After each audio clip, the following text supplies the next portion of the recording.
बिस्मिल्लाहिर्रहमानिर्रहीम। Dear students, हमारा first chapter हमारा मैथ का क्वाड्रेटिक इक्वेशन के नाम से है। हमें समझना पड़ेगा सबसे पहले क्वाड्रेटिक इक्वेशन होती क्या चीज है। स्टैंडर्ड फॉर्म जो लिखी जाती है क्वाड्रेटिक इक्वेशन की वो कुछ यूं होती है, ax square plus bx plus c is equal to 0।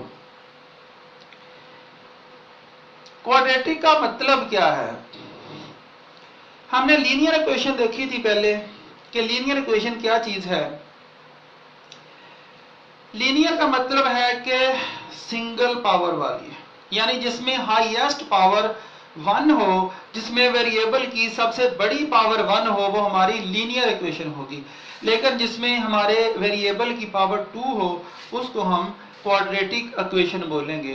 Quadratic equation Urdu में इसको बोला जाता है दो दर्जी मसावात। और क्या बोलेंगे इसको इसमें इंग्लिश में? Quadratic equation. लीनियर इक्वेशन जिसमें पावर 1 हो वेरिएबल की मैक्सिमम पावर, और क्वाड्रेटिक इक्वेशन क्या चीज है जिसमें वेरिएबल की पावर 2 हो।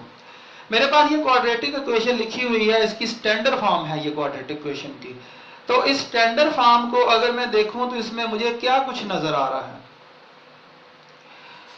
सबसे पहले यहां मैं देख रहा हूं a लिखा हुआ है, a एक्स स्क्वायर। इसमें a क्या चीज है? ये मेरा कोफिशिएंट है एक्स स्क्वायर का।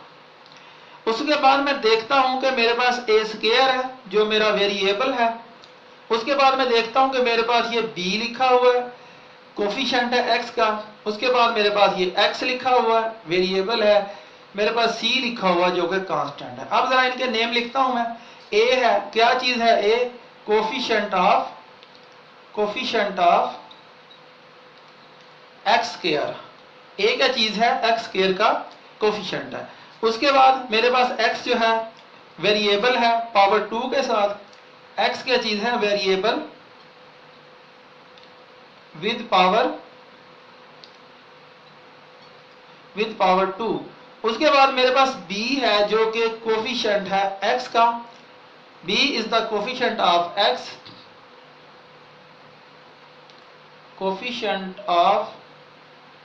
x, मेरे पास x है, वेरिएबल है पावर 1 के साथ, वेरिएबल विथ पावर क्या है इसकी? सॉरी, विथ पावर 1 के साथ। मेरे पास c है जो कि कांस्टेंट टर्म है। c क्या चीज है? एक कांस्टेंट टर्म है। ये मेरे पास कांस्टेंट टर्म है एक c। अब ये कोफिशिएंट है एक्स स्क्वायर का। क्वाड्रेटिक इक्वेशन में जब हम x की वैल्यूज को पुट करेंगे, इस x की वैल्यू को पुट करेंगे, करने के बाद फिर हम उसका स्क्वायर करेंगे, जो उसका आंसर आएगा वो मल्टीप्लाई होगा हमारे इस कोफिशिएंट के साथ। तो इसमें इतने हिस्से का जो आंसर निकलेगा वो क्या होगा? x की वैल्यू का स्क्वायर, उसको मल्टीप्लाई किया जाएगा a की जगह हमारा जो भी कांस्टेंट उस टाइम आ रहा होगा, क्योंकि a मेरा कोफिशिएंट है एक्स स्क्वायर का। तो जाहिर सी बात है जो मेरे पास a होगा, a की कीमत जो होगी वो यहाँ पे पुट की जाएगी। b मेरा कोफिशिएंट है x का, तो जो b की कीमत होगी यहाँ लिखी जाएगी, x की कीमत उन दोनों को मल्टीप्लाई किया जाएगा। c मेरे पास एक कांस्टेंट टर्म होगी जिसकी वैल्यू को यहाँ पुट करके फिर हम क्या करेंगे, इसको आंसर इसका निकालेंगे। मेरे पास इक्वल का साइन है जो कि इक्वेशन की जो प्रॉपर्टी है। इक्वेशन होती क्या चीज है असल में कि इक्वल का साइन होता है और उसके लेफ्ट साइड पे कुछ डाटा होता है, उसके राइट साइड पे कुछ डाटा होता है। यहाँ पे मेरे पास राइट साइड पे क्या लिखा हुआ है? 0 लिखा हुआ है, क्योंकि इक्वेशन के लिए लाजमी है कि उसे लेफ्ट साइड पे भी कुछ डाटा हो, उसके राइट साइड पे कुछ डाटा हो। राइट साइड पे नहीं है कुछ, तो हमने क्या किया, यहाँ पे हमने 0 लगा दिया। ये हमारे पास स्टैंडर्ड इक्वेशन है, स्टैंडर्ड क्वाड्रेटिक इक्वेशन है हमारे पास ये। अब इसमें जो बातें ज़ेरे गौर है हमारे वो क्या क्या है?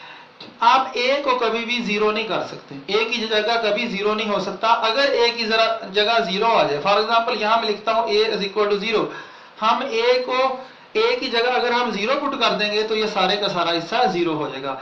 इसका मतलब इसकी जो क्वाड्रेटिटी है वो खत्म हो जाएगी।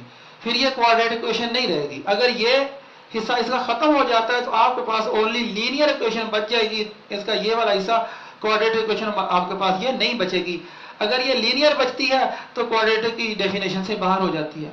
इसका मतलब क्वाड्रेटिक इक्वेशन में आप ए की जगह, इस कोफिशिएंट की जगह कभी जीरो नहीं रख सकते। उसके बाद अगर आप यहाँ पे जीरो रखते हैं, एक्स की जगह जीरो रखते हैं, तो जाहिर सी बात है तब भी ये जीरो हो जाएगा सारे का सारा। अगर ये जीरो होता है तो फिर भी इसकी क्वाड्रेटिक जो है वो खत्म होती है।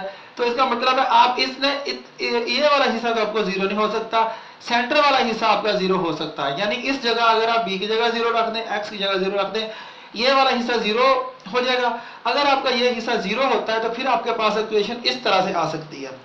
तब आपके पास इक्वेशन इस तरह से आ सकती है, ए एक्स स्क्वायर प्लस सी, क्योंकि हमारा जो सेंटर वाला हिस्सा था इसका वो जीरो हो चुका है। जो बी एक्स था वो जीरो हो गया, खत्म हो गया। अब ये वाली आपकी क्वाड्रेटिक इक्वेशन है, ये भी क्वाड्रेटिक इक्वेशन है, ये भी क्वाड्रेटिक इक्वेशन है, और इस क्वाड्रेटिक इक्वेशन को आप प्योर क्वाड्रेटिक इक्वेशन बोलते हैं। क्या बोलते हैं इसको? Pure quadratic equation. यहां लिख देता हूं, प्योर क्वाड्रेटिक इक्वेशन।